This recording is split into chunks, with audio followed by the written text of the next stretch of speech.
Assalamualaikum warahmatullahi wabarakatuh. Apa kabar rekan-rekan semua? Semoga dalam keadaan baik dan sehat selalu. Perkenalkan, saya Jovita Rahma Edria, mahasiswa PJJ Manajemen dari kelas MJ704. Nah, pada kesempatan ini, saya akan mempresentasikan hasil analisis investasi saham dan obligasi dalam mata kuliah Manajemen Investasi dengan dosen pengampu Bapak Wahyu Purwo Santoso. Nah, analisis ini sendiri bertujuan untuk membantu investor, dalam hal ini PT Maju Bersama, dalam mengambil keputusan investasi yang rasional dan berbasis perhitungan. Nah, terlebih dahulu, izinkan saya untuk men-share hasil perhitungan saya dan hasil analisis saya.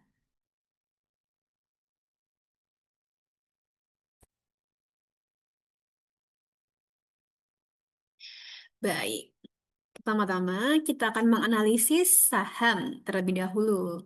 Nah, diketahui dari kasus yang sudah dibagikan, perusahaan baru saja membagikan dividen sebesar Rp2.000 per lembar. Investor, dalam hal ini PT Maju Bersama, mengharapkan dividen tumbuh sebesar 10% per tahun secara konstan. Jika tingkat pengembalian yang disyaratkan ataukah adalah 15%, nah berapa sih nilai intrinsik dari saham tersebut dengan menggunakan model pertumbuhan konstan atau Gordon Model?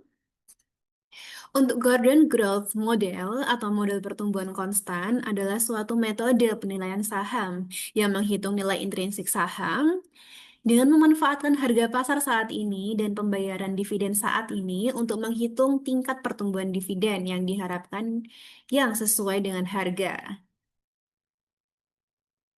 Nah, untuk Gordon Growth Model sendiri dapat kita rumuskan sebagai berikut. Untuk mendapatkan P0 atau nilai intrinsik saham, kita membutuhkan D1, yaitu dividen tahun berikutnya. Untuk D1 ini sendiri, kita hitung dengan cara mengkalikan D0, yaitu dividen tahun terakhir, dengan perhitungan antara 1 ditambah dengan G, yaitu tingkat pertumbuhan dividen. Selanjutnya, untuk mendapatkan nilai intrinsik saham atau P0, kita hitung dengan membagi D1, yaitu dividen tahun berikutnya, dibagi dengan K, tingkat return yang disyaratkan, dikurangi dengan G, yaitu tingkat pertumbuhan dividen.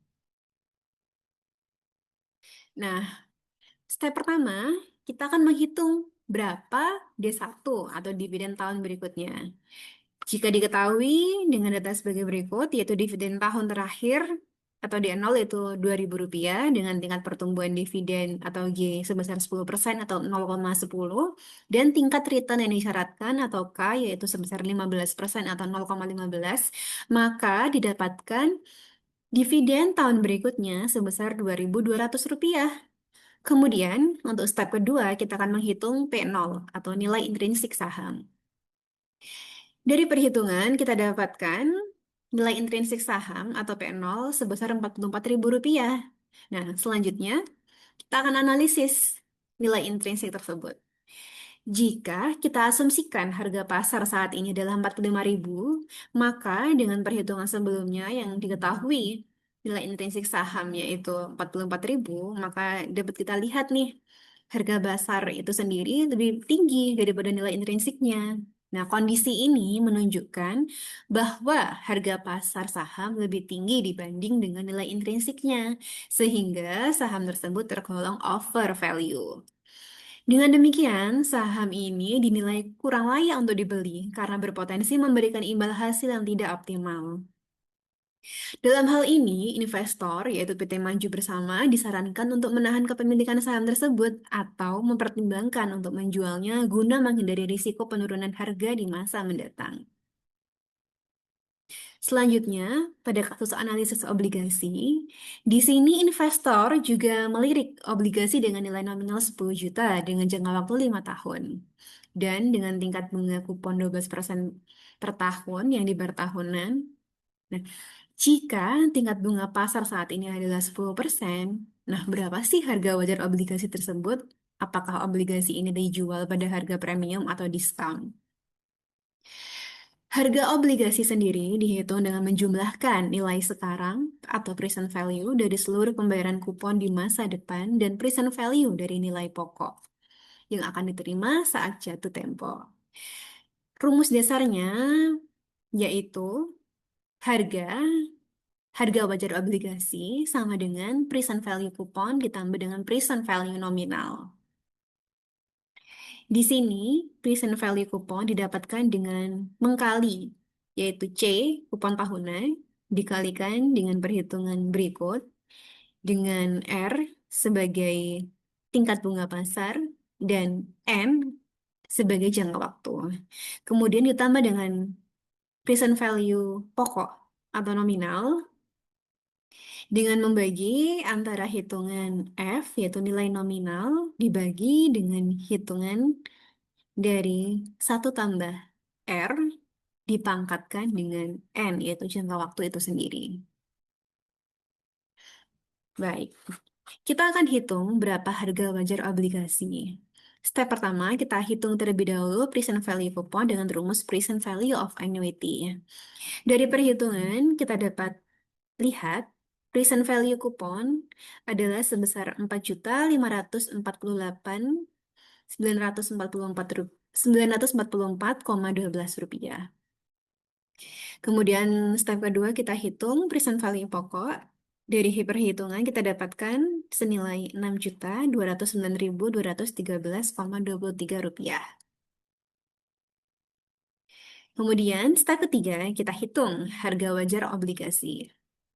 Dengan menjumlahkan present value kupon dan present value pokok, didapatkan harga wajar obligasi sebesar 10.758.157,35 rupiah. Dari hasil sebelumnya, kita bisa lihat harga wajar obligasi yaitu senilai 10.758.000 bila kita bulatkan, nilai ini lebih tinggi dari nilai nominal yaitu 10 juta. Nah, kondisi ini menyebabkan obligasi tersebut dikategorikan dijual pada harga premium. Nah, kondisi ini sendiri terjadi karena tingkat bunga kupon obligasi, yaitu sebesar 12%, lebih tinggi daripada tingkat bunga pasar yang berlaku sebesar 10%.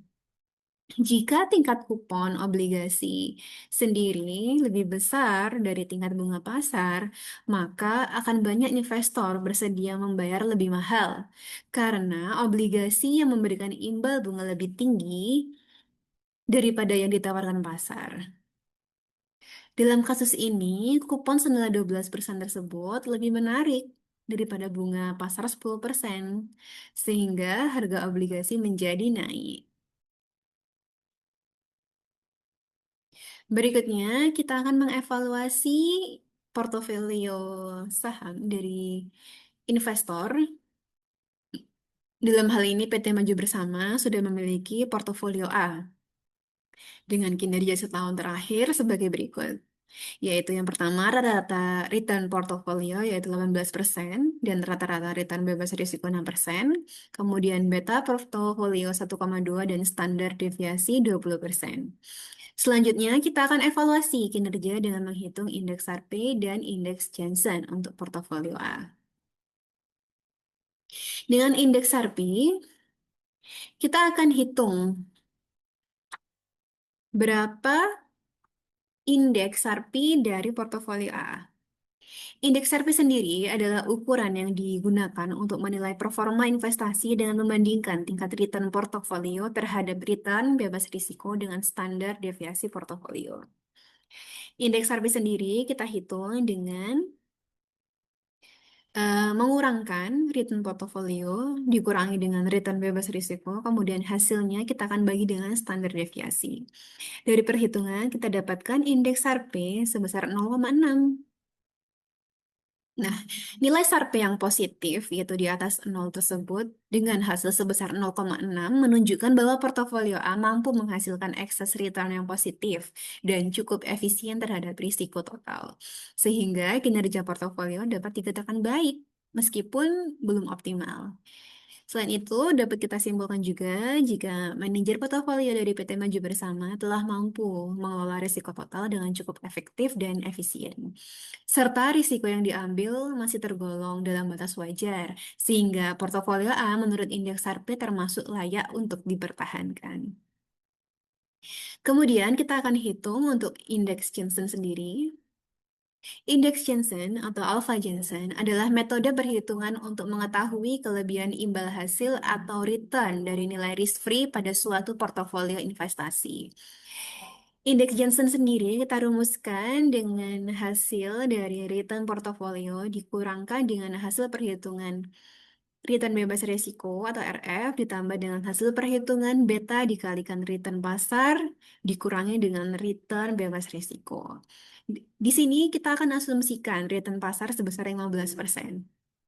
Dari hasil perhitungan dari indeks Jensen, kita dapatkan nilainya sebesar 1,2.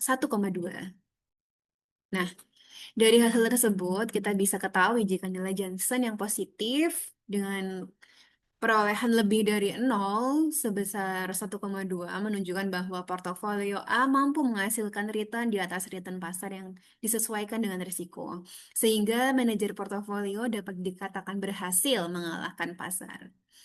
Selain itu, manajer portofolio dari PT Maju Bersama telah mampu mengelola portofolio A secara aktif dan efektif, dan mampu memberikan nilai tambah atau value added.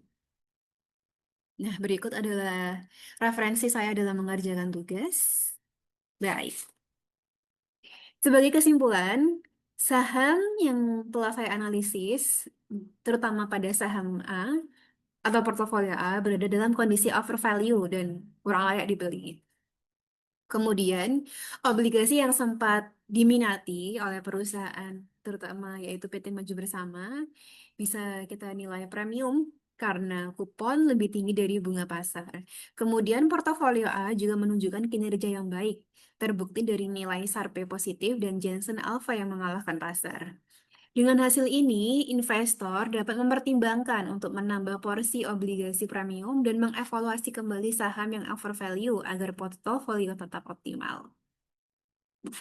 Demikian pemaparan analisis yang dapat saya sampaikan. Saya ucapkan terima kasih atas perhatian Bapak Wahyu Purbo Santoso dan rekan-rekan mahasiswa. Wassalamualaikum warahmatullahi wabarakatuh.